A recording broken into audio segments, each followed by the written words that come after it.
Muy bien, luego de haber escuchado a Hugo Díaz y de habernos planteado el reto de este congreso, vamos a darle espacio, vamos a dar inicio a la primera mesa de conversación.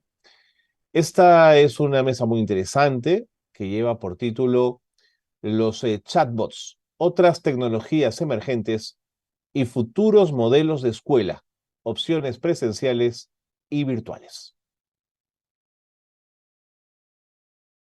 En la mesa inaugural, en esta ponencia con la que abrimos el evento, vamos a hablar de los chatbots, de otra tecnología emergente y de futuros modelos de escuela, opciones presenciales y virtuales.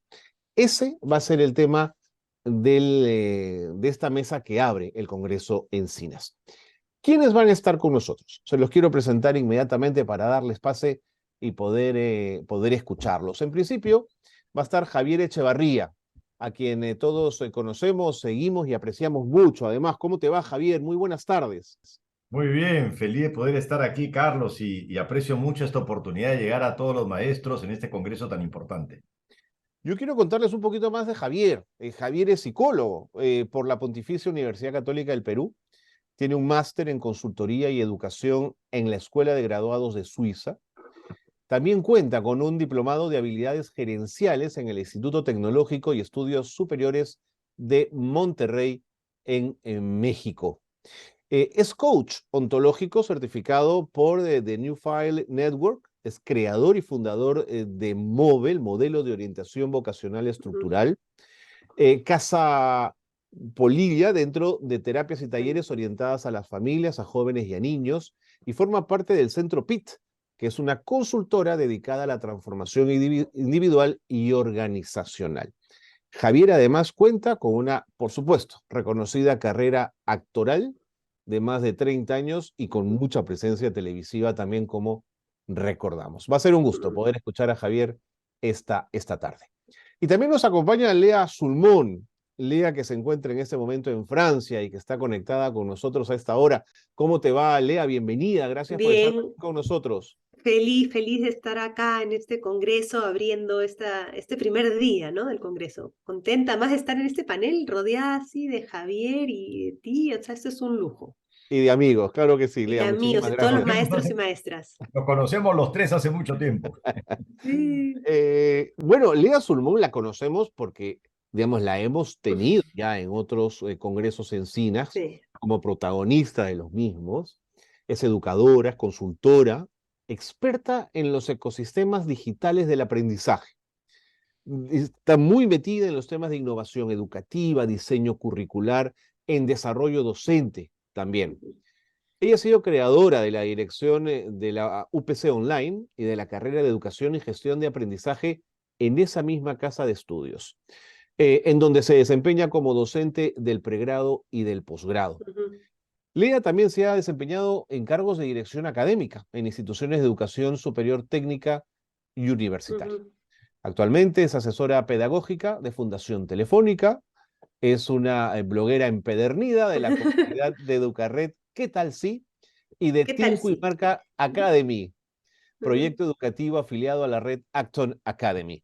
Es ujú. miembro del Consejo Asesor en Perú de la Universidad Internacional de La Rioja, UNIR, en España, y ha sido consejera del Consejo Nacional de Educación del Perú 2016-2020. Así que, como ven, nuestros dos invitados Ujú. son unos tromes, están muy ligados a lo que vamos a tratar en esta mesa inaugural del Congreso, así que nuevamente, maestros, los animo a que se queden con nosotros esta tarde.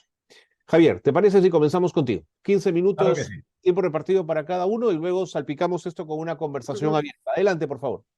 Excelente. Yo quería empezar justamente hablando de una de las ramas que más he trabajado, que es el tema vocacional, para entender cómo estas tecnologías, como este mundo donde el robot comienza a adquirir robot como una palabra grande de todo lo que estamos mencionando, un cierto protagonismo, cuál es el lugar que tenemos como seres humanos, ¿no? Ujú, Y una cosa que a mí me parece importante es que mi primera especialidad, digamos, en psicología fue educacional, o sea que el tema de la educación siempre me ha interesado mucho y por eso que quiero hacer una breve presentación para luego ligarla a lo que estamos estado hablando con Lea, ¿no? ujú, Y poder hacer estas reflexiones. Entonces voy a compartir ¿no? Dando un concepto clave, ¿no? Esto del humano versus el robot y el impacto, es este enfoque vocacional que muchas veces no lo tenemos tan claro. La vocación es un llamado para hacer cosas que nacen de nuestros gustos, que nace de lo que nos llama la atención, que se manifiesta desde que uno es niño y que termina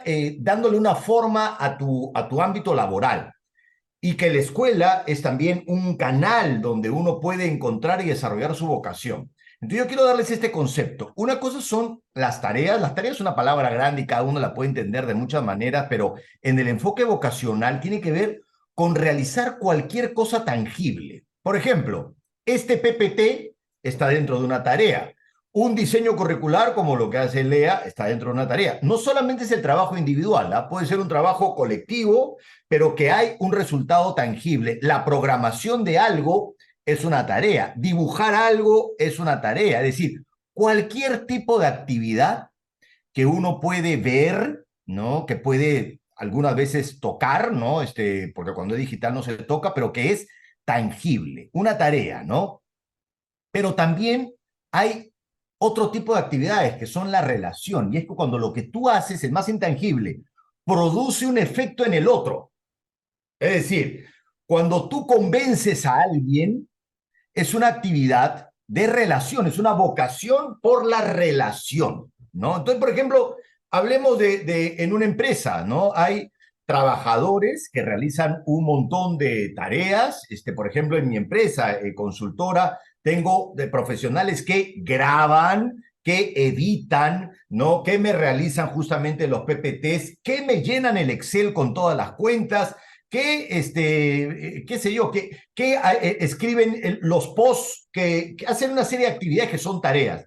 Pero hay otros que hacen cosas con respecto a la relación. Coordinan con la derrama los horarios y la agenda para que estemos acá, yo con Lea y Carlos, que pueda convencer a determinado proveedor que pague, ¿no? Porque se está demorando y uno tiene que ver cómo logras, entonces son todos enfocados a la relación. Las personas, por ejemplo, en un ámbito laboral, los que están enfocados en la relación, la mayor parte de su tiempo están con personas, produciendo efectos en personas. Entonces, las tareas, muchas de ellas tienen que ver con las habilidades duras, que son cosas mucho más técnicas. Muchas de ellas, porque también, por ejemplo, actividades artísticas tangibles, como una pintura o como una canción, también es una tarea, porque es un objeto tangible. Pero voy a enfocarme en las habilidades duras. En cambio, la relación es lo que se le llama muchas veces habilidades blandas, que me gusta llamarla más habilidades humanas, que tiene que ver con ese efecto en el otro, liderar, empatizar, comunicar, ¿no? Entonces, claro, todo ese tipo de cosas no son a veces son invisibles, ¿no? Porque son intangibles, pero que son contundentes y que muchas personas no solamente tienen la vocación, sino son contratados para producir efectos en otras personas. Entonces le dice, muéstrame tu trabajo, y a veces no tiene nada que mostrar, porque en realidad lo que ha hecho es que se mueva la gente, ha logrado que la gente se mueva. Sobre estos dos conceptos es que quiero hacer esta reflexión, porque, por ejemplo, voy a hablar este ejemplo de aula invertida, en donde muchas veces en una escuela, cuando yo estaba en la escuela, por supuesto han cambiado mucho las cosas, había un tiempo donde yo estaba haciendo, ¿no? Estaba escribiendo en mi cuaderno una serie de cosas, estaba haciendo un análisis de algo, habían tiempos, por supuesto, donde eso ya no sucede, pero había pues había el dictado, yo tenía que escribir o qué sé yo, había un momento de silencio, ¿no? Un momento de silencio donde estábamos cada uno individualmente haciendo tareas. Y a veces había trabajos en grupo, pero también para realizar una tarea concreta. ¿Dónde se trabajaba la relación? En realidad en el recreo, ¿no? Porque en el recreo tú estás constantemente con otros, produciendo efectos en el otro a través de una conversación, a través de un juego, a través de cualquier actividad. Entonces, este ejemplo de la aula invertida que se está estudiando mucho en la educación es como pensar que el colegio esté básicamente enfocada a la relación y que toda actividad individual, sobre todo tareas individuales, no necesariamente sean en la escuela. Sé que hay otros enfoques y que a mí me parecen pertinentes donde no haya mucha tarea en casa y es pertinente y es importante eso, pero por ejemplo, en las escuelas donde es híbrido, hay una virtualidad, el enfoque puede estar más puesta en la tarea y ya no la escuela enfocada en la tarea, sino 100% en la relación, en el encuentro con el otro. Uno va a la escuela, no para aprender uno, sino para encontrarme con el otro, para que en el encuentro con el otro surge el aprendizaje, ¿no? Entonces, esto es, por ejemplo, una de las experiencias que están haciendo, enfocar la escuela mucho más en la relación. Y yo lo que digo es que la inteligencia artificial, con todo lo que implique, toda la tecnología, va a reemplazar quizá toda tarea, no la relación. La amenaza laboral es para los enfoques de la tarea, tanto así que una programación, un PPT, un diseño, una monografía, un análisis, un algo tangible, te lo puede hacer la inteligencia artificial, inclusive cosas artísticas. Hay una persona que se ha presentado con una obra de arte y ha ganado un concurso y lo hizo la inteligencia artificial. Y cuando quisieron cuestionarlo, dijo, pero yo fui quien hizo el pedido, ¿no? Entonces sí tenía yo el valor de esa actividad. Hasta inclusive canciones que ya te la pueden hacer la inteligencia artificial, es decir, toda tarea. Por tanto, lo que nunca va a reemplazar es el impacto que produce un ser humano en otro ser humano, en el encuentro. No va a reemplazar el encuentro. Es decir, la inteligencia artificial, por ejemplo, no nos va a enseñar a empatizar, no va a reemplazar la empatía, no va a reemplazar el liderazgo, no va a reemplazar la persuasión para que una persona pueda ser convencida de realizar determinada actividad. Y justamente yo creo que esta educación del siglo XXI debería estar orientada a las habilidades humanas, no como a veces ese agregado o ese elemento transversal que está solamente en los cursos, como sí, hay que darle como cierto espacio, sino que esté focalizado para ver realmente cómo se establece un currículum para desarrollar empatía, para desarrollar ciudadanía, que ahora Lea nos va a dar un poco más de información con respecto a esto.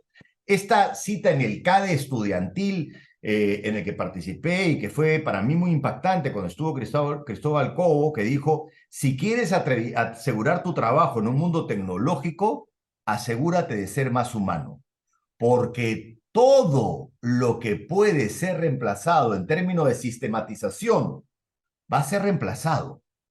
Todo. Lo único que no va a ser reemplazado es justamente tu lado humano.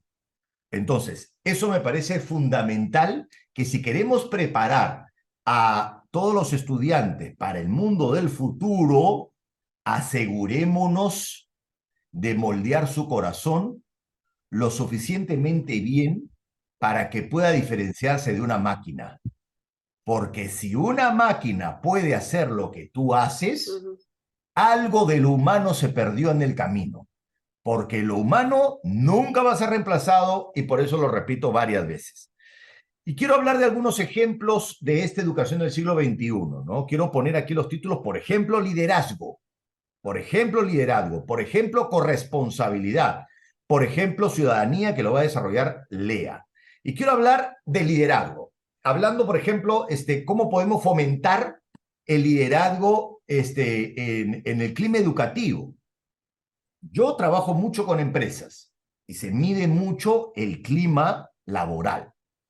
No está incorporado la medición, no sé, ahí tú, Lea, me dirás qué tan presente puede estar de cómo está el clima educativo. Por ejemplo, hablando de algo, ¿no? Como por ejemplo el bullying, que es un problema tan terrible y constante.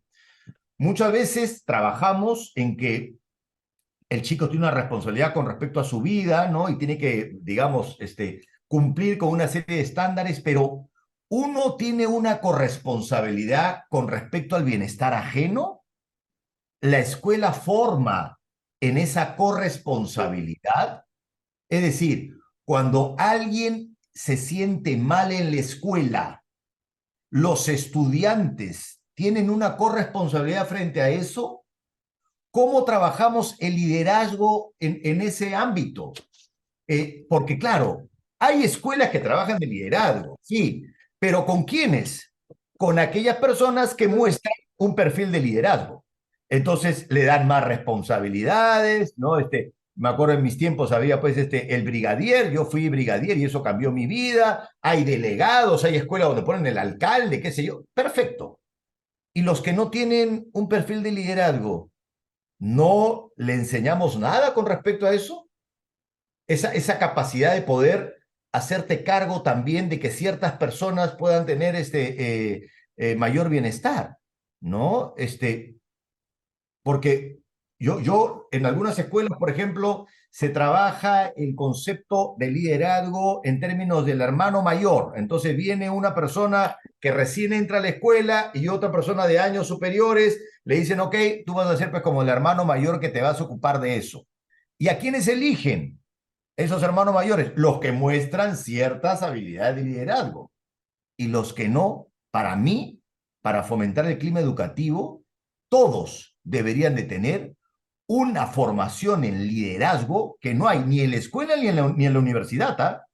Recién en el trabajo, o sea, es más, cuando alguien es papá o mamá, recién se enfrenta como, ¿cómo es hacerme cargo de alguien? ¿Cómo es hacerme cargo de que alguien pueda cumplir con sus objetivos, que una persona pueda sentirse bien, que pueda generar bienestar? ¿Cómo es eso? Porque no te lo han enseñado en ningún lugar. Eso para mí debería ser como un elemento clave hablando de liderazgo. Después hablo de los exámenes cooperativos, hablando de corresponsabilidad. Esto es interesante, que estuve leyendo sobre eso y era muy interesante. Y es, por ejemplo, están reunidos un grupo de chicos, ¿no? Con para investigar sobre un determinado tema, utilizando todas las herramientas, el chatbot, todas las herramientas, ¿no? Entonces, todos estudian y todos aprenden. Y luego le hacen unas cuantas preguntas, digamos que el examen es individual, ¿no? Después de haber preparado el examen, ¿no? O sea, tú le das el examen para que todos lo preparen y luego es individual, pero la nota del otro, digamos, impacta en la tuya. Si alguien de tu grupo no aprendió, tú tienes una responsabilidad frente a eso. Entonces, pero si estudiaron juntos, ¿por qué esa persona no adquirió determinadas competencias? ¿Cuál es tu responsabilidad en que esa persona sepa lo que tenga que saber? Entonces, por eso que hablar de corresponsabilidad me parece fundamental, justamente en estos tiempos donde el otro no nos importa mucho, ¿no? Y que creo que en la escuela deberíamos justamente enfocarnos en eso, ¿no? Y otro tema para mí central, y con esto acabo, es justamente el tema vocacional. Vuelvo a repetir, las pasiones que nosotros tenemos en los recreos se comparten, ¿no? Uno viene y comparte, pues yo he jugado tal videojuego, juguemos esto, ¿no? Mira, yo he traído la figurita de no sé qué cuestión, yo colecciono tales juguetes, me gusta crear historias, me gusta hacer tales tipos de juegos, bacán, en el recreo, en el espacio inestructurado. La escuela puede darle un lugar a esas pasiones para que tú, de forma consciente y deliberada, y que pueda ser evaluada después, traigas tus pasiones, por ejemplo, que hay el espacio donde tú organizas tu taller de videojuego, ¿no? De algún videojuego que a ti te guste, ¿no? FIFA, por ejemplo, y tú buscas quiénes de la escuela quieren aprender más sobre eso que tú sabes sobre FIFA, ¿no? Y te encargas de enseñarle, y a la hora de enseñarle, tu pasión crece y la de ellos también. Y así que la escuela pueda fomentar que tú puedas compartir tu pasión, ¿no? Para que finalmente la otra persona despierte su pasión. Todo esto está en lo que yo hablaba con respecto a la corresponsabilidad. Y todo esto son para mí las semillas, ¿no? De lo que significa la ciudadanía. Yo para mí, digamos, la clave de todo esto tiene que ver con que tú asumas la responsabilidad frente a tu vida, ser protagonista. Si tú te enfocas en tu vocación, te vuelves un emprendedor de tu vocación, y si te enfocas en el otro, te vuelves un ciudadano.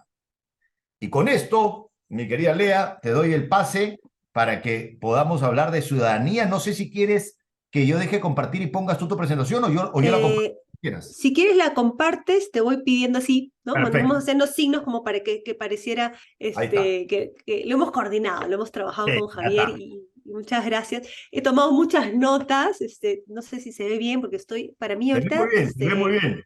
estoy casi en la madrugada, Está muy pero bien. este tema me apasiona, es una pasión justamente, y cuando se comparte crece, ¿no? Eso. Y creo que es súper importante comenzar por este tema de hacerse más humanos en un mundo cada vez más tecnológico y que hay que recordar que este tema de hacerse más humanos es no solamente hacerse humanos uno individualmente, sino como colectivo. Y cuando Eso. hablamos de ciudadanía es este derecho que tenemos los seres humanos, hombres, mujeres, niños, niñas, adolescentes, en todas las edades, para ejercer, ¿no? Nuestra pasión, para desarrollar nuestros proyectos individuales, nuestra prosperidad, pero también tendiendo a la construcción de proyectos comunes. Y creo que ahí está el tema de esta corresponsabilidad, ¿no? ¿Cómo hacemos que la escuela, cómo hacemos que se aproveche todas estas ventajas de lo digital para fortalecer estas posibilidades de acceso a nuestras pasiones y al desarrollar nuestras pasiones, pero también de construir un mundo mejor con un sentido de comunidad, ¿no? Que la ciudadanía también es eso, es un derecho y es un deber. Y recordemos, acá me pongo la camiseta ¿no? de Proyecto Educativo Nacional, que el reto, ¿no? El mayor reto de este proyecto es que construyamos una ciudadanía plena, plena con 4 grandes propósitos, que acá los tengo dibujados, esto está disponible ahí en el documento del proyecto, que es uno, fíjense, la vida ciudadana, el derecho a ejercer esta responsabilidad, ¿no? Luego, con inclusión y equidad, y acá vamos a hablar de lo digital. La digital está muy bien para todos, pero tenemos que tener acceso, tenemos que ayudarnos a cerrar brechas. Y cuidando nuestro bienestar socioemocional, y acá Javier lo ha puesto muy en énfasis, tenemos que ser más humanos, y lo socioemocional es nuestra esencia. Y finalmente, el último propósito tiene que ver con esta finalidad de la ciudadanía, que es realizar nuestros propósitos, ser productivos, tener prosperidad en el sentido de disfrutar, ¿no? De nuestros logros, sentirnos orgullosos de lo que tenemos, disfrutar de una vida plena, investigar, hacer que este mundo sea cada vez más sostenible. Entonces, sobre esta base, ¿cómo hacemos para aprovechar todo este tema digital? Te voy a pedir a Javier, así, siguiente. Ahí está. Acá en este dibujo lo que he hecho es que esta ciudadanía se ejerce a lo largo de la vida, se va madurando, y insisto mucho que esta ciudadanía se ejerce de que estamos en el vientre de la madre y a lo largo de toda la vida, ¿sí? Pero también se ejerce a lo ancho. Y esta es la parte interesante. A lo ancho significa en todos nuestros roles. Cuando somos estudiantes, claro, tenemos un rol de estudiante, pero también de hijo, también de amigo, también de camarada, y justamente es cuando podemos desarrollar las condiciones para tener una ciudadanía a lo largo de la vida, pero también a lo ancho, es donde vamos descubriendo estas vocaciones, estas pasiones, esta humanidad. Y tenemos que desarrollar una ciudadanía a nivel individual, pero también a nivel de país. Y permíteme una más, Javier. Para desarrollarlo a nivel individual, y este es el rol de la escuela, me ayudas con un clic, ¿sí? Uno más. La base que tiene que trabajar la escuela, ahora la conocemos a raíz de las neurociencias y todos estos estudios con el nombre de funciones ejecutivas. Y las funciones ejecutivas es todo lo que nos ayuda a comandar, digamos, que podamos desarrollar estas tareas de lo que hablamos, ¿no? Pero que estas tareas nos permitan también relacionarnos, ¿sí? ¿Cómo aprendemos a relacionarnos, pero también a ser capaces de hacer estas tareas? Que hay algunas que van a ser reemplazadas por la inteligencia artificial, sí, pero hay otras que tenemos que saber cómo hacerlas para pedirlas, ¿no? O sea, tenemos que ser capaces justamente de maniobrar entre las tareas y facilitar la relación. Y las funciones ejecutivas tienen que ver con las habilidades socioemocionales, el pensamiento crítico, la resolución de problemas, la planificación, la organización, etc. Fíjense, ahora que estoy en Europa, he estado visitando algunas escuelas también en España. Hay una red que se llama Trilema, que seguramente lo conocen los compañeros de rama magisterial, porque han participado en algunos congresos en SINA. Y es una red de colegios donde han estado investigando cómo introducir el ejercicio de funciones ejecutivas desde temprana edad para niños que trabajan por proyectos Y lo que han tenido como resultados investigados por universidades externas es que en todos los casos donde se han ayudado a los niños a entrenarse en funciones ejecutivas desde temprana edad, y te hablo de los 5 años, los resultados de aprendizaje han sido mejores. Pero lo más interesante para nuestro contexto es que han sido mejores con los niños que tenían más dificultades de aprendizaje. Ahí donde había una brecha mayor de aprendizaje, cuando se les entrena en funciones ejecutivas, logran hacer los mejores progresos. Y eso a mí me parece algo esperanzador, porque se trata de hacernos más humanos, de trabajar en estas relaciones. Si la escuela se focaliza en eso, vamos a poder tener mejor equipamiento para aprender a aprender y equiparnos en esto que nos va a servir a lo ancho, Javier. Y ahí te pido clic, clic, clic. Y a lo ancho de la vida tenemos que ir desarrollando cosas más específicas, como una alfabetización digital que nos dé el derecho a todos de aprovechar la tecnología. Pero la alfabetización es simplemente, oye, ¿cómo pongo mi cámara? O sea, es el acceso.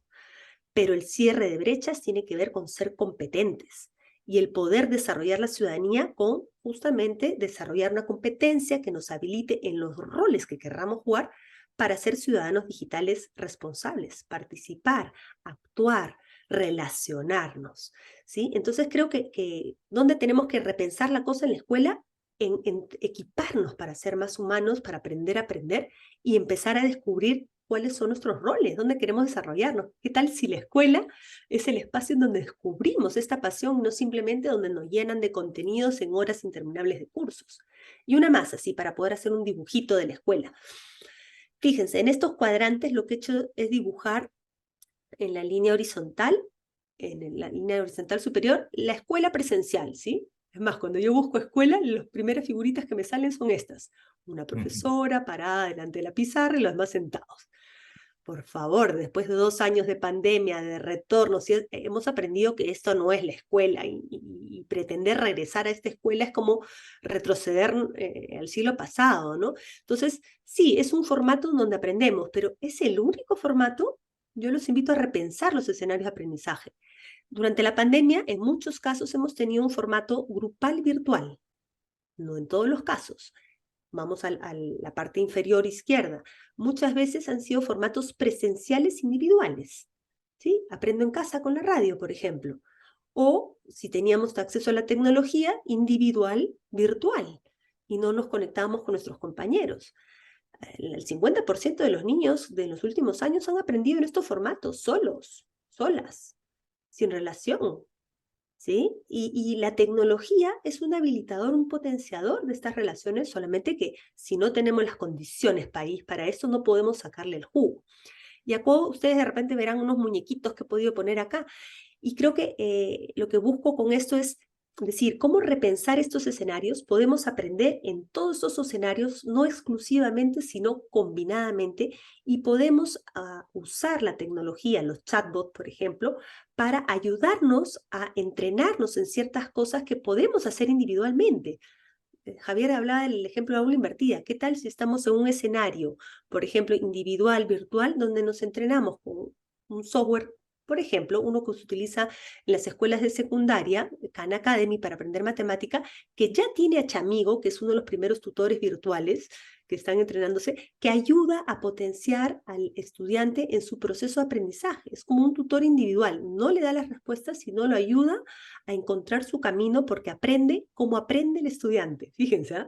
La tecnología, ¿sí? La inteligencia artificial te permite aprender como aprende la persona para darle las pistas y las ayudas necesarias. Entonces, este estudiante que ha logrado equiparse con este conocimiento básico puede después relacionarse en otro escenario grupal con otros estudiantes, no para hacer la misma tarea, sino para resolver retos, para trabajar en equipo, para investigar, para hacer otra cosa. E igual la inteligencia artificial puede ayudarnos a trabajar en temas de investigación, ayudándonos a procesar datos mucho más rápido que lo que haría la mente humana, ¿sí? Igual, en una escuela presencial, grupal, no podemos pretender que todos los alumnos ya pasen la página al siguiente escenario y escuchar toda la misma indicación y todos al mismo tiempo. ¿Por qué? ¿Por qué en una clase presencial no podemos agrupar y dar la posibilidad que cada estudiante, con ayuda de material didáctico, que hoy día hay muchos, puedan ir avanzando a su ritmo? Y lo que hace el docente es guiar, facilitar, ayudar a encontrar preguntas, no a dar respuestas.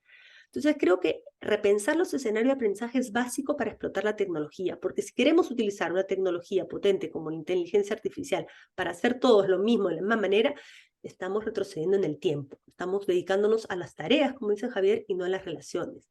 Pero no solamente repensar los escenarios, una más, ya creo que con esta la última, ¿sí? O sea, justamente repensar los escenarios utilizando el aprendizaje adaptativo, así se llama, con inteligencia artificial. Les contaba este ejemplo de Chamío, por ejemplo, con Khan Academy, pero pueden ser con diferentes software de idiomas, de matemáticas, de lectoescritura, con lecturas que te ayudan justamente cuando inclusive no entiendes un texto, te ayudan a dar el diccionario, a poder ponerlo en otro contexto, a traducir, para poder ayudar a que cada uno de manera autónoma pueda empezar a resolver estos problemas. Pero vamos con la siguiente.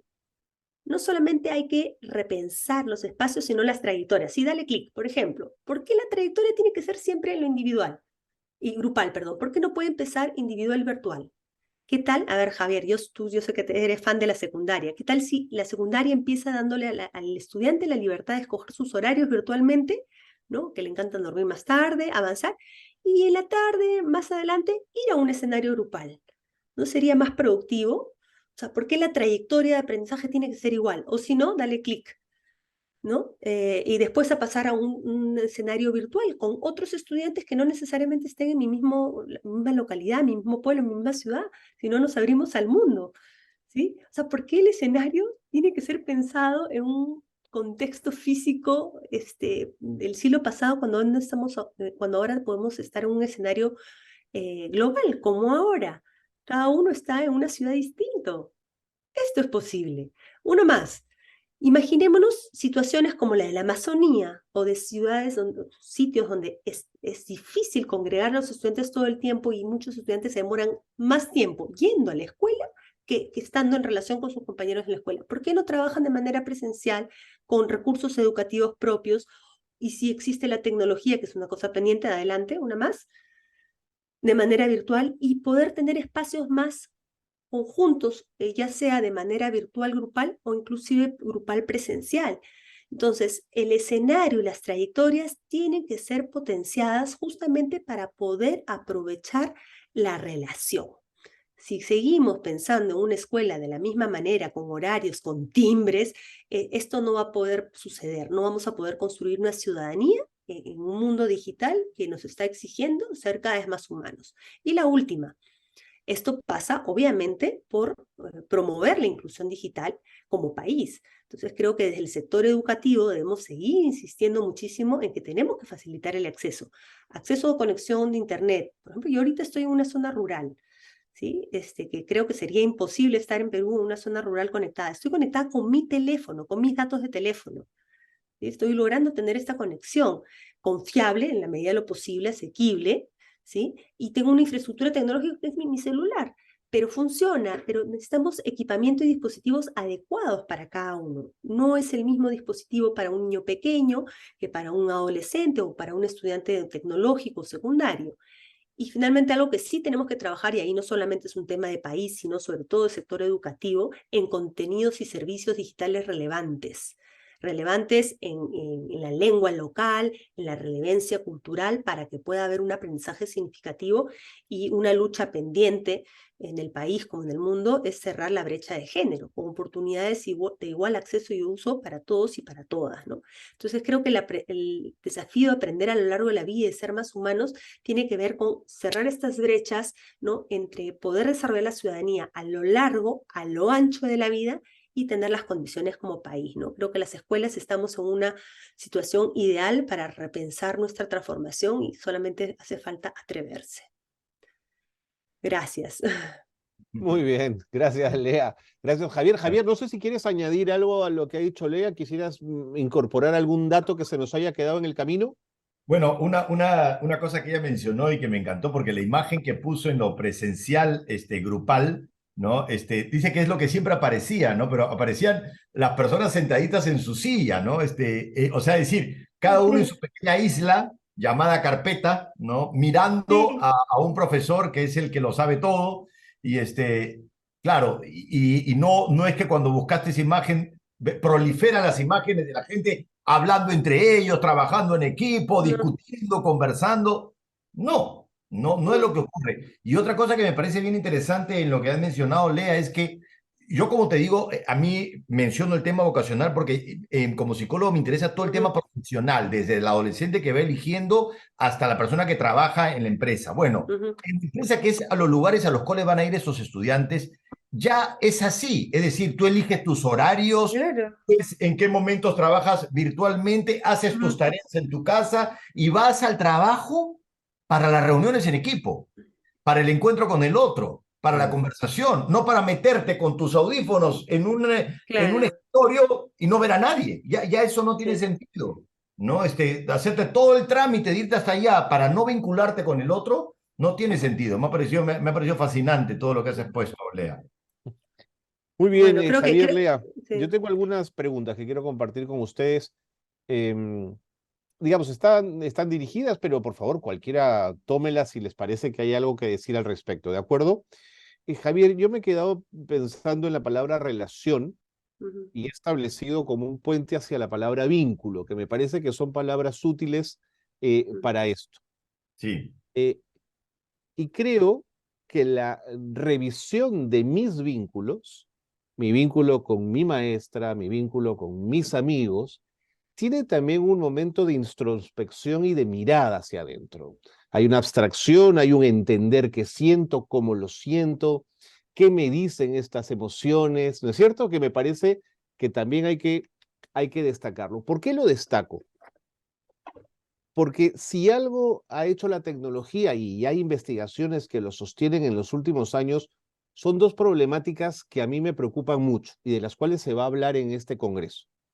Una de ellas es la pérdida de la capacidad de abstracción. Al haber menos ujú. lectura, la abstracción se diluye.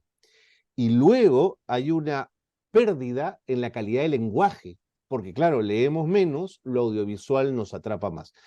¿Por qué planteo esto? ¿Cómo miramos el vínculo? ¿Cómo miramos la relación? ¿Cómo miramos esas habilidades que nos planteas, que tienen un componente tan abstracto, si de base estoy perdiendo estas facultades como es la abstracción, el alejamiento del lenguaje, pérdida de palabras que ya no se usan? ¿Qué piensas de esto, Javier?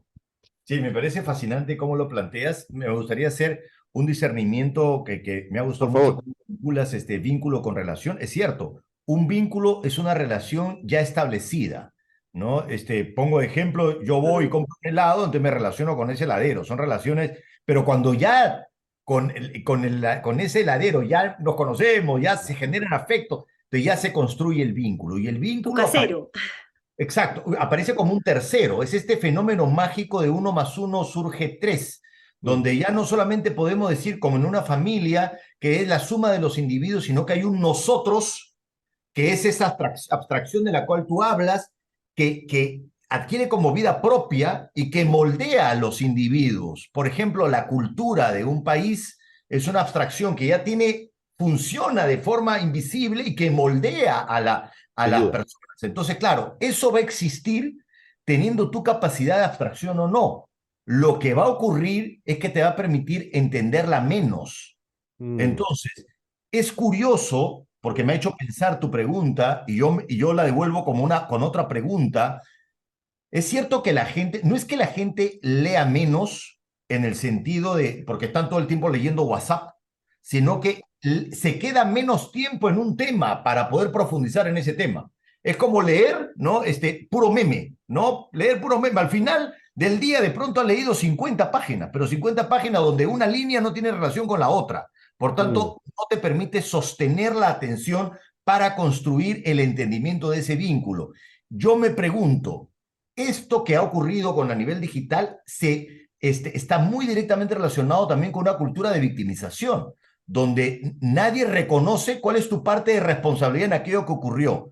La pregunta que me hago es, esta poca capacidad de abstracción de saber que en ese nosotros ha sido una co-creación de todos, tendrá que ver con justamente este cerebro inmaduro, porque la victimización es un cerebro inmaduro que no te das cuenta tú de qué manera impactas en el vínculo, de qué manera ese vínculo te impacta a ti, es decir, que es un ida y vuelta, sino que solamente percibes el efecto de las acciones en el otro sin darte cuenta que tú eres parte de esa historia. ¿Tendrá que ver? Me lo hago como pregunta. Lea, Sí. ¿quisieras añadir algo?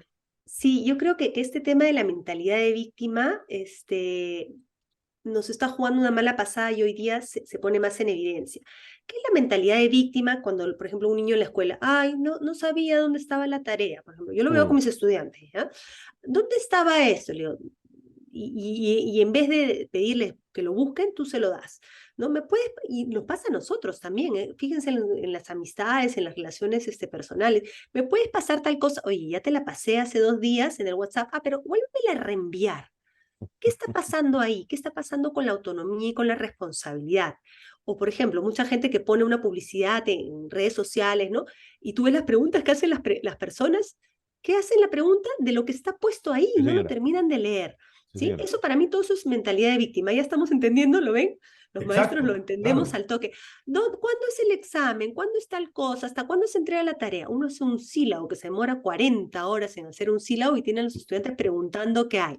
Bueno, No me ha dicho, profesor, no me dijo, no, no no me me dijo. dijo, mis compañeros no me dijeron. Entonces, Sí. ¿cómo se trabaja esto? Porque fíjense, si no trabajamos desde eliminar una mentalidad de víctima y hacer que las personas sean autónomas, todo el tema de la tecnología está por gusto. Por ejemplo, los chatbots de los que yo decía, los chatbots son ayudas de tutores, pero para cuando tú quieres hacer la pregunta y asumir que tomando el chatbot vas a poder aprender. De nada sirve que tengas todas estas herramientas de inteligencia artificial cuando no las quieres usar y vuelves a pedirle al profesor que te explique. ¿Sí? Entonces, por ejemplo, yo utilizo mucho el desarrollo de la autonomía con 3 pasos. Primero, resuelve tú el problema. Lea, ¿dónde está esto? ¿Qué has hecho? ¿Has buscado? Ah, no has buscado. Primero busca tú. Después, si no lo encuentras, has pedido algo a tu compañero, le has pedido ayuda. Ah, sí, bueno, porque tu compañero tiene que ser corresponsable, justamente, y puede ser que tu compañero sí lo tenga y te diga, y tú caes en cuenta más rápido de dónde está el problema si tu compañero lo dice que si la profesora te lo dice. Y en último lugar es el profesor. Y el profesor, por ejemplo, mis alumnos por lo menos saben que yo no les voy a responder en una pregunta, porque les voy a hacer otra pregunta. ¿Y dónde crees que puede estar? ¿No? ¿Y dónde crees y qué faltó? Ah, y ahí muchas veces el error puede ser mío, pero digamos, a través de las preguntas ayudo que ellos resuelvan y que podamos hacer que justamente el sentido de la autonomía, de la corresponsabilidad surja. Entonces, si yo no establezco estas condiciones básicas que son para el desarrollo de funciones ejecutivas de la organización, la planificación, la atención, no me sirve utilizar tecnología con inteligencia artificial y todas estas cosas, porque el estudiante no va a ser capaz de aprender con eso y la inteligencia artificial va a aprender esta flojera y esta mentalidad de víctima del estudiante. ¿Me explico? Entonces creo que el ser más humanos implica hacerse cargo. Retomo esta palabra que la anoté. Mm, Hacerse cargo es algo que se construye como rutinas didácticas desde la autonomía, la autorregulación de las emociones, la corresponsabilidad para poder cooperar. Si no trabajamos en el desarrollo de habilidades de cooperación, de autonomía y cooperación, mm. la inteligencia artificial nos va a hacer papilla. ¿Sí? Y no la Exacto. vamos a poder utilizar. Entonces yo en verdad que insisto mucho a los maestros a dejar de resolverle los problemas de los estudiantes y hacerles preguntas y hacer que los estudiantes y los padres también se hagan cargo. Porque si no hacemos Mm. eso, todos vamos a ser víctimas y todos vamos a estar llorando y nunca nos hacemos cargo de nosotros, que es un proceso muy lindo y que es un proceso que enriquece y empodera y hace que seamos líderes de nuestro propio aprendizaje. Sí, quiero Buenísimo. aportar algo Sí, Javier. respecto a esto y la maduración del cerebro. Un bebé se cae al piso, la mamá viene a cargarlo y de pronto le tira un manazo, Sí. porque Ujú. el niño no identifica que Mm, se cayó al piso porque él se tropezó. Si siente un Mm, malestar, alguien está tiene que haberlo llorando. ocasionado. Alguien tiene que haberlo ocasionado. Cuando el cerebro comienza a madurar, ¿no? Haciéndote cargo con una educación que te permita la maduración, eso ayuda. No estamos ahorita en un tiempo que te permite esa maduración y muchas de las herramientas tecnológicas hace que el cerebro no madure. Entonces, por eso es cómo va a ser un país ciudadano. Un ciudadano no puede ser víctima, pero muchas veces construimos países con una mentalidad de víctima porque son cerebros inmaduros, entonces no es una ciudadanía que se hace cargo, sino es un ser humano que está esperando que el otro resuelva. mm. De acuerdo, de Sí. acuerdo. Lea, ¿algo más ibas a decir? Perdón, te interrumpí. No, que justamente este tema de la mentalidad de víctima tiene que ver con empezar a utilizar la tecnología de otra manera. O sea, la tecnología nos debe habilitar primeramente la transparencia de acceso a la información. Mm, ¿Sí? Y luego con esa información nosotros tenemos que hacer las preguntas, nosotros tenemos que buscar las respuestas, ¿no? Entonces, por ejemplo, mucha gente, me incluyo para muchas cosas, uy, no se me da bien buscar hacer este trámite online. Bueno, ahí está la alfabetización digital, ahí está las competencias digitales que tenemos que desarrollar, mm. ahí está la ciudadanía digital como este derecho de participar en las redes, participar en ciertos espacios y ejercer nuestros derechos, pero también nuestros deberes. Entonces, no podemos seguir siendo víctimas y menos en este mundo digital diciendo, esto no es para mí. Creo De que acuerdo, de acuerdo, de es acuerdo. nuestro y tenemos que empoderarnos, ¿no? Valioso. Ahora, Lea, respecto al modelo de escuela que has planteado, que nos has mostrado, Mm, estoy convencido que hay muchos maestros y maestras que lo han visto y dicen, wow, qué lindo, digamos, una escuela abierta, autónoma, donde los chicos toman sus decisiones, los cursos que quieren, trabajan grupal, trabajan individual. Pero muchos de los maestros que nos están siguiendo vienen de la escuela, de ser maestros en la escuela pública, que es muy rígida, con poca autonomía y tremendamente burocrática. Eh, lo disruptivo que planteas, ¿cómo se adecúa en ese formato? Mira, tiene que ser una movida en varias dimensiones. No puede ser solamente una carga del maestro que se las ingenia para hacer eso. Tiene Claro, que ser claro. una cosa colegiada. Por ejemplo, ¿qué tal si empezamos a dejar esta estructura de los cursos y mi curso y mis horas con espacios de aprendizaje, en donde los maestros nos convertimos en facilitadores?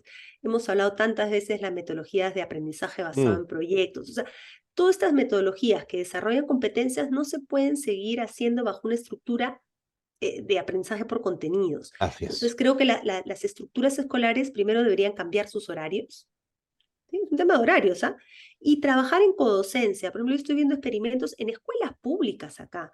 Ujú, Te hablo de Europa y cuando uno dice Europa, no se piensen que las cosas son color de rosa. O sea, tienen unos desafíos gigantescos en temas de interculturalidad. mm, ¿Sí? Aulas hiperdiversas que yo no las he visto nunca tan diversas mm.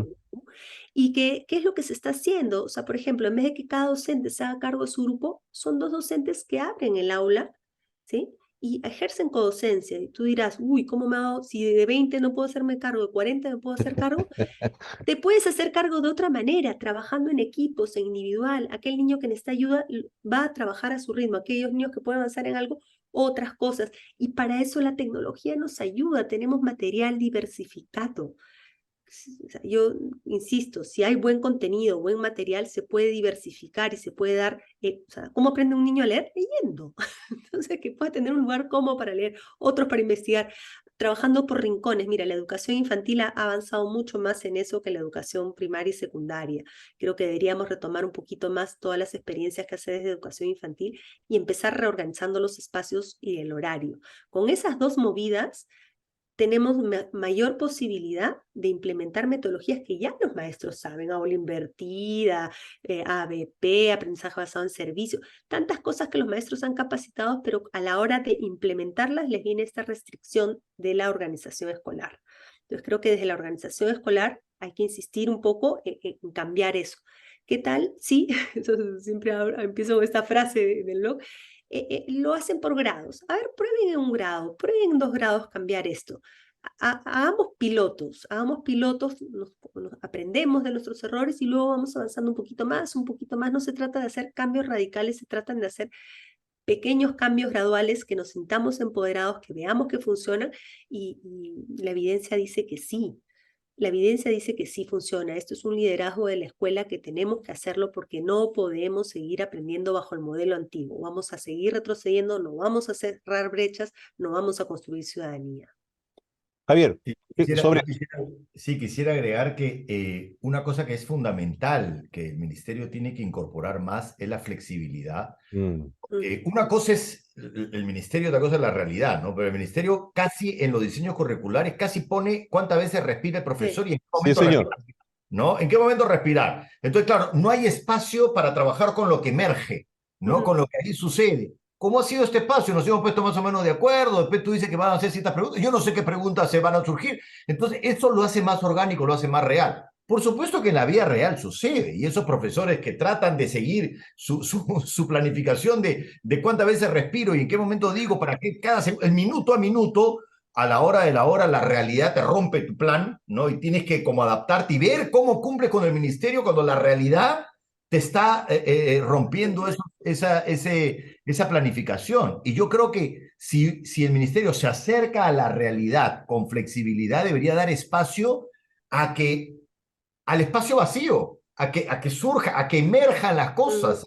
El maestro pueda trabajar con lo que ahí ocurre, no que tenga esa capacidad de improvisar porque de pronto surgió un tema que no estaba planificado y que tiene que ser atendido inmediatamente. Entonces, eso me parece fundamental de hacer, ¿no? Y justamente en una realidad tan difícil como la del país, deberían de ser los maestros, y empezando por el ministerio, tener mayor capacidad de adaptación y flexibilidad a las distintas realidades. Y la academia que forman los educadores, Lea, Javier, ¿tiene ya esta permeabilidad para el cambio? A ver, creo que también, o sea, creo que la academia, yo me dedico sobre todo a la Así formación es. de docentes. A veces uno tiene que pedir perdón, no pedir permiso. No, pero creo que el truco está en en un trabajo colegiado, ¿sabes? Porque hay rigideces, por ejemplo, la propia ley universitaria, que te dice Sin estos duda. créditos, esto acá, esto. O sea, hay rigideces de los sistemas. Pero ¿cómo se vencen esas rigideces? Haciendo una planificación que tenga sentido. Entonces, ¿qué tal si en vez de planificar un curso por aquí y otro curso por allá, los juntamos, ¿no? Y los profesores coordinan y los podemos hacer una parte virtual, una parte presencial, ahora que todo esto ya se sabe manejar. Y creo que encontramos soluciones que están dentro de los parámetros legales, pero que ayudan a ser más realistas, ¿no? Yo coincido que la libertad que deberían tener, la flexibilidad de las escuelas es necesaria. Y en la educación superior también hay que empezar a flexibilizar muchas cosas. Pero también hay la libertad de trabajar en equipo, trabajar colegiadamente. El trabajo de un maestro no tiene que ser de un llanero solitario. Creo que al contrario, yo tengo la suerte de codictar la mayoría de cursos. Y eso me hace enriquecer, ¿no? Enriquecerme a mí como profesional, pero creo que también a mis estudiantes, de que aprenden que hay diferentes personas, diferentes puntos de vista y que nadie tiene la verdad absoluta, sino que es una construcción justamente que hay que hacerla con ciencia y con evidencia, ¿no? Entonces, ¿qué tal si trabajamos de manera colectiva para implementar nuevas cosas? Solitos no, de manera Ah, colectiva. yo me podía pensar, tú dices, ¿y la academia cómo es? Como si hubiera una academia, ¿no? Que realmente marca una pauta y no cada academia depende de cada escuela de formación y cada escuela de formación depende de a quién contrataron en ese momento para que sea la decana, la organizadora, la que haga. Entonces, claro, yo sé que Lea ha tenido una responsabilidad bastante grande en algunos centros educativos y probablemente ella ha puesto esa visión. ¿Quién sabe si continuará cuando Lea se va? ¿Me entiendes? Mm, Porque es como lo que pasa en el país, ¿no? Que son individuos que hacen cambios y no una cosa institucional como una academia que dice la mirada que Sí, queremos de la formación de todos los docentes, sea de la universidad que sea esto, ¿no? Y sí. para mí, por ejemplo, siempre deberían estar habilidades escénicas, Ujú. improvisación, narración oral, Baile. clown, baile, es decir, todo lo que en realidad un maestro necesita en ese escenario, ¿no? Tan explosivo y de tanta capacidad de improvisación. Sí, sí, sí. y dime una cosa, Javier, cuando tú hablas de la relación como un eje transversal en lo que pasa dentro del aula, de pronto hay un docente de matemáticas que dice, bueno, no, lo mío es la pizarra, la ecuación y la fórmula. Yo no voy a hablar de relaciones porque lo mío no es eso. Se lo dejo a los de ¿no? A comunicaciones o a las áreas más de Mm, letras. Es la típica, ¿no es cierto? Pero el maestro de matemáticas también puede trabajar un relacionamiento amplio, diverso y rico con sus estudiantes. ujú. Mira, es alucinante. Bueno, no sé cómo será ahora específicamente, pero recordaremos que la clase de matemática, lo que yo más conocía era la nuca del profesor, porque me daba la espalda y miraba él la pizarra mientras Sí. hacía las operaciones y yo miraba la pizarra, el profesor no existía, existía la mano, ¿me entiendes? Entonces, cuando hablo de relación, es un profesor que pueda mirarte. Entonces, Sí, ya, y un profesor de matemáticas, muchos matemáticos no saben mirar, Y ya tendrán que aprender a mirar y ver cómo esto podemos transformarlo en otra cosa, ¿no? Cómo darme cuenta quiénes están ahí, quién es el que está escuchando. Y Mm, también cómo llevar la matemática a la relación, que es mm, fundamental. Yo sé, por ejemplo, que en la educación pública durante un tiempo tuve la oportunidad de aprender. Ahora ha cambiado porque cambian tantas cosas en el país, pero mm, comenzaron a incorporar eso en la escuela primaria, en mm. matemática, y por ejemplo decían, tienes que traer tu recibo de luz, ¿no? Ya. Entonces vamos a analizar el recibo de luz y vas a tener un proyecto para que tú hagas con tu familia que se pague menos luz, pero primero entendiendo las estadísticas de este recibo, que yo no lo entiendo, ¿no? Veo un montón de cosas y no sé esto gráfico qué significa, entonces que tú puedas trabajar un impacto en tu familia para producir un efecto numérico y económico, que la luz se reduzca. Esas iniciativas comenzaron a implementarse en la escuela Mm. pública en tiempo. No voy a mencionar en qué tiempos, ¿no? Para que no saquen la cuenta, pero no hace mucho. Y después Sí, mucho eso fue cambiando, ¿no? creo que por ejemplos de contextualizar, ¿no? En los aprendizajes, en matemáticas y en cualquier otra disciplina son fundamentales, ¿no? Y quiero retomar el tema de la inteligencia artificial y cómo podemos aprovechar la tecnología adaptativa, los software, las plataformas adaptativas para aprender las matemáticas. Por ejemplo, dentro de la formación que yo hago a los docentes, en formación inicial, hago que experimenten, ¿no? Que se pongan en el rol de estudiantes y que hagan esto, los alumnos, inclusive tienen que hacer todo el aprendizaje de inscribir a los alumnos en la plataforma, no sé qué, ¿no? Todo este aprendizaje de manejo tecnológico. Y una de las últimas experiencias hace pocas semanas fue con una plataforma de matemática justamente libre, no voy a decir, pero es una de las que están libres hoy en día. Y para sorpresa, la idea era que un estudiante que hacía el rol de profesor tenía que mostrar las estadísticas de cuánto habían avanzado los estudiantes en la semana, cuántas horas le habían dedicado a avanzar autónomamente en los ejercicios. Y las estadísticas eran asombrosas, porque eran mis estudiantes que no le dedican mucho tiempo a leer fuera de clases, se Ujú. habían quedado enganchados porque Wow. eran como pequeños juegos, es como un videojuego. Vas avanzando y hasta que no completas el nivel, no pasas al siguiente. Entonces, ese es un aprendizaje que te ayuda, gamificado además, que te ayuda a ir avanzando sin error, porque a veces tú resuelves un problema, no te sale uno, ya te pasas al siguiente capítulo, no, pero acá en este tipo de programas de software adaptativo no te dejan avanzar si no completas al 100% cada nivel.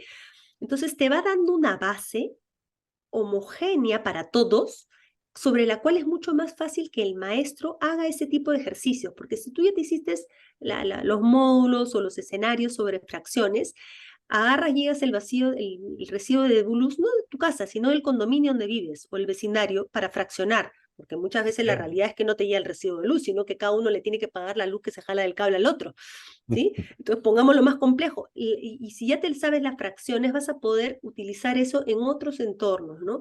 Entonces, poder aprender las matemáticas de una manera lúdica, y hablo de matemáticas, pero también podría ser los idiomas, etcétera, ya tenemos esa posibilidad.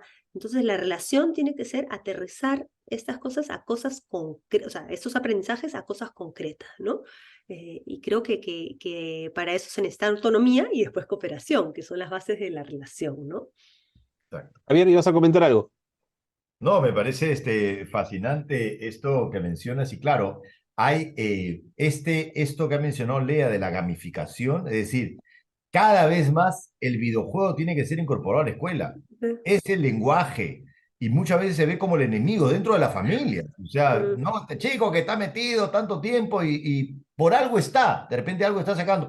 Por supuesto que siempre todo, todo lo tecnológico puede tener un germen de adicción adicción. que no se maneja, pero si tú le incorporas y ves, ¿qué estás haciendo? Que estás no jugando tanto tiempo. Bueno, estoy aquí haciendo matemática, ¿no? Entonces, bueno, ya sigue, hijito, sigue nomás, porque tienes que pasar de nivel, Sí, ¿no? sí, sí, sí, sí. Entonces tenemos Sí. ¿no? Quitarle esos temores y comenzar a incorporar estas herramientas, ¿no? Sí, por Y eso, dime, Lea, perdón. ¿no? Por eso creo que hay que repensar estos escenarios y trayectorias y entender que la tecnología no es el enemigo, sino la tecnología es la posibilidad de amplificar nuestras formas de crear espacios de aprendizaje y de relación. Ok, una pregunta adicional. Detrás de la inteligencia artificial, detrás de todo lo que se produce en esta maravilla tecnológica y que nos asombra, ¿no es cierto? hay ingentes cantidades de dinero invertido. Mm, Hay corporaciones monstruosas detrás mm. armando proyectos como este. ¿No les genera desconfianza o duda que, que arribe tan de pronto y con tanta fuerza esta tecnología y que rápidamente estemos buscando cómo hacerla nuestra cuando quizás tiene alguna trampa detrás? Estoy siendo muy desconfiado, yo lo sé, Sí. pero no sé, ¿qué piensan ustedes? A ver, Javier. Mira, yo creo que parte también de nuestra cultura en estos tiempos es tener el pensamiento conspirativo, ¿no? En donde Mm, creemos, y es entendible, ¿no? Creemos que hay un grupo de gente que en un escritorio está diseñando el mal, ¿no? No dudo que los haya, por supuesto. No, no es que no hay que tener un pensamiento también como, no, todo el mundo es buena gente, por supuesto, pero la mayoría de las cosas tecnológicas, ¿no? Si uno ve, por ejemplo, este documental tan importante, El dilema de las redes sociales, mm, Mm, en donde entrevistan a los que crearon esas redes sociales, ellos decían, nosotros, por ejemplo, entrevistaron al que creó el like, ¿no? Y él lo pensaba para generar una cuestión de reconocimiento hacia el otro, una cuestión positiva. Jamás se imaginó que eso iba a generarse, o sea, él hasta se arrepiente de su creación, que iba a generarse como una herramienta también de ataque, ¿no? O una adicción para que tu vida sea solamente tener más likes, ¿no? Entonces, eh, muchas veces, y lo mismo pasado, por ejemplo, con el chat GPT, que dicen, nosotros en nuestra intención es que pueda ser un asistente, pero claro, de pronto el ser humano, o sea, el ser humano creó el cuchillo y lo usaste para cocinar o para matar. Ahora, quien creó el cuchillo tuvo la intención de que tú lo uses para cocinar, pero que en realidad se despierte tu lado asesino, porque lo que en verdad quería era que acuchilles a alguien. O sea, no se trata de que como posibilidad no lo tengamos, ujú, pero debemos tenerlo, digamos, como dentro del pensamiento crítico para analizar qué hipótesis, porque es una hipótesis mm, ser verificada, ¿no? Sin descartarla, pero no como parte de una filosofía de vida, que es lo que ahora hay, que es un ujú. miedo generalizado a creer que detrás de todo lo que pasa, de todo, ¿ah? No solamente la tecnología, también con la pandemia que hemos pasado, con todo, hay gente mala que lo está haciendo porque quiere dominar el Ujú. mundo. Creo de que acuerdo, Javier. en la Yeah. línea de Javier, creo que hay que ser muy reflexivos sobre este tema y saber que la tecnología no es neutra. No es Mm, ni mala ni mala, no es ni buena ni mala, o sea, no hay que polarizar, pero no es neutra. Y mm, creo que el ejercicio para poder ser críticos, reflexivos y desarrollar una ciudadanía digital responsable es pasar de ser solamente consumidores de tecnología a ser creadores, o por lo menos para entender cómo se crea. ¿No? Por ejemplo, la inclusión del pensamiento computacional en los mm. colegios, en los currículos, es para mí importantísimo porque te ayuda a entender cómo se generan estos algoritmos. Los algoritmos son una secuencia de pasos, o sea, y hay que entender cómo funciona esto y para poder también combinar, digamos, la habilidad de generar una acción que te dé un resultado con una actitud reflexiva y ética, ¿no? Creo que hay que tener mucha conciencia, por ejemplo, sobre la privacidad de los datos, cómo se utilizan los datos generados y captados desde la inteligencia artificial. Antes de la pandemia estuve visitando algunas sedes de universidades que están utilizando los sensores o la tecnología en los wearables, o sea, que te pones parches para poder saber cómo va tu pulso, tu respiración, etcétera, y captar. De hecho, hay sensores que te dicen cómo está la energía, el ánimo de los estudiantes antes de que entres en el aula. Qué Que puede ser maravilla. interesante para enganchar a los estudiantes, pero también es un dato que puede ser peligroso, ¿no? O Mm, sea, creo que hay que manejar con sentido ético, sabiendo que no es neutro y sabiendo cómo se genera eso. Yo creo que eso es lo más saludable y lo más de acuerdo. responsable, ¿no? Sí. Entonces, Yo quisiera hay que agregar hacernos cargo.